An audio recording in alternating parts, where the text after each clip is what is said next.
The 2015 Nissan Altima is a stylish and well-equipped mid-size sedan that takes aim square at the Toyota Camry, but doing so it promises sportier driving dynamics and a lower price.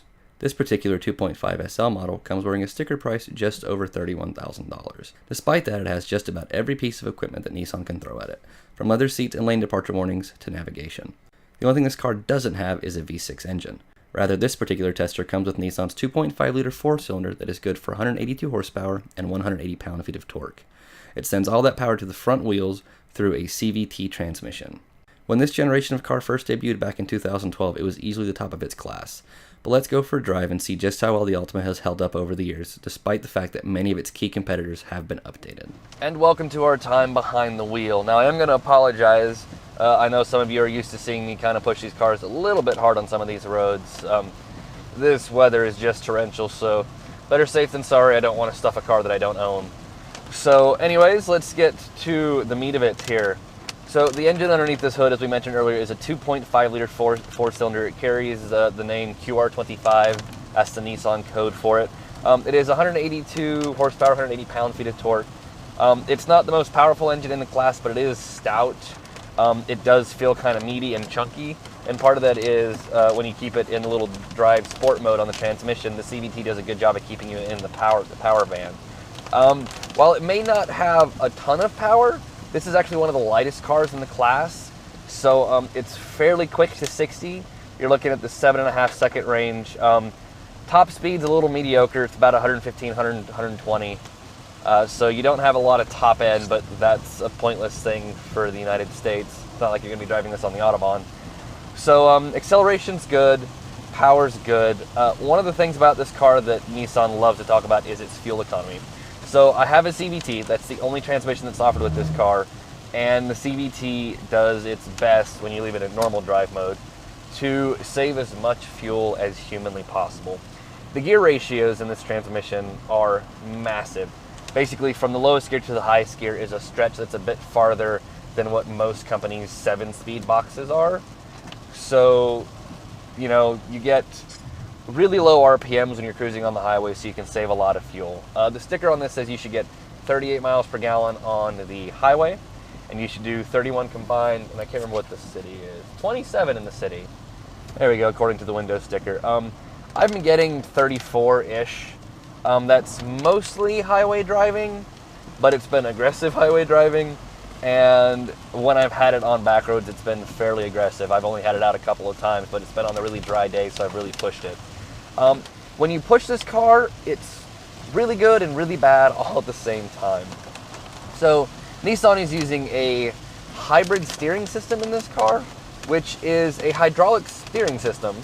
So you still have hydraulics, but instead of a pump that runs off the engine, there's an electric pump that runs the hydraulics. So instead of an electric motor actually doing the steering, like on most electric steering cars, there's an electric motor spinning a hydraulic pump. So they call it a hybrid system.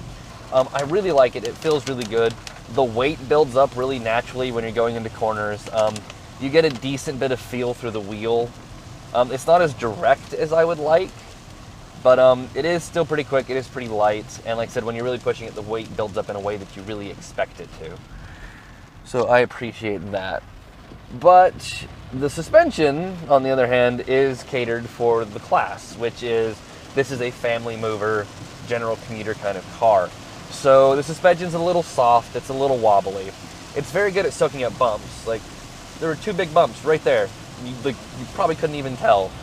So it's very good at soaking up the imperfections of the road. And like for long highway cruising, you can just set the cruise control and drive for hours and it's fine. But when you really start to cane on it, the car wants to lean and wobble a bit. Of course, the seats don't help. They're very comfortable for long trips, but they're not very well bolstered. So they don't do a great job of keeping you in spots or in place when you try and swing it through a bend. There are some nifty little things happening with the traction control. Nissan does this, ooh, it's really getting rainy now. Nissan does a understeer control thing where if the car starts to understeer, it'll bite the brake on the inside front wheel to help pull the car into line. So if you want to drive it quickly, it'll let you. It's just not the best tool for that. This is definitely a car that is built for the class that it sells in. It's very comfortable. Fuel economy is great. It's nice enough to drive. The seats are awesome. Of course, this one, because I have, again, the nice SL model, I've got heated seats. I have a heated steering wheel. So, get my fingers nice and toasty. Automatic dimming mirror. Back seats are massive. It's a 60-40 split, so you can fold down that back seat and access the trunk. The trunk is also very big. It's a good car overall. My only problem with this one is the price. So this is the top of the line SL. It's the best one that you can get. That's why I've got the leather and the navigation and the sunroof and all the fancy safety tech. But it's $31,060, which isn't a ton of money for a decked out mid-size car. But this one only has the 4-cylinder. Hey, the rain is going away a little bit. Maybe you can hear me better. Sorry about that. But so this has just the 4-cylinder, not the V6. So $31,000 for a model without a V6 feels a little stiff for me in this class. It's not the most expensive car you can get, but it's not the cheapest either. So like the Hyundai and the Kia are a little bit cheaper when comparably equipped, but the Accord and the Camry are a little bit more when they're equivalently equipped. So it sits right in that sort of middle range. And I guess that's probably why it sits right in that middle range for sales. But overall, it's a good car. Every time I get a Camry, or not a Camry, sorry, I apologize, Nissan. Every time I get one of these Altimas, I really like it. I like it better than the Camry. I like it better than the Accord. It feels good. You know, the Camry is boring to drive. I don't like the ergonomics of the Accord, and I think it looks terrible. This just gets everything right. The looks are good. The driving dynamics are good. I like the way the interior is set up. I've got plenty of space. I've got big dual cubby in the center. I've got big door pockets. I've got a big cubby here. I've got a sunglass holder. I've got a huge glove box. Like, all the things that make it good for hauling people around, going on trips, having a family, it's all here, and they get it all right, and I enjoy it. Plus, hey, the stereo's nice, so extra bonus points. So as a quick wrap-up for the driving of the 2015 Nissan Altima, I think it looks like $1 million. I really like the front end. I love their little hybrid steering system. I think it feels great. I do wish the steering wheel was a little bit bigger. I do wish the suspension was a bit tighter. But for the kind of car it is, I can't complain too much. The seats are fantastic. Storage is fantastic. Fuel economy is great. For being a CVT, the transmission doesn't suck. Tons of room in the back for people. The trunk is gigantic. It's got a nice big sunroof.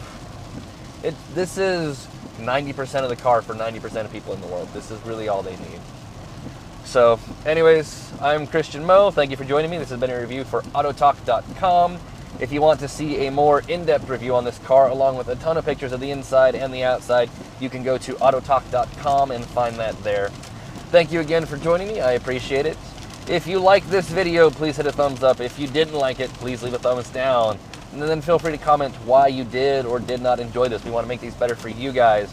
Also, if you wouldn't mind, hit that little subscribe button. You'll get these videos as soon as they go live. More than reviews, we also do news pieces on video.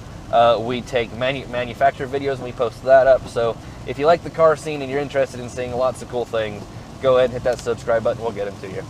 Anyways, once again, I'm Christian Moe. Thank you guys for joining me. I'll see you next time.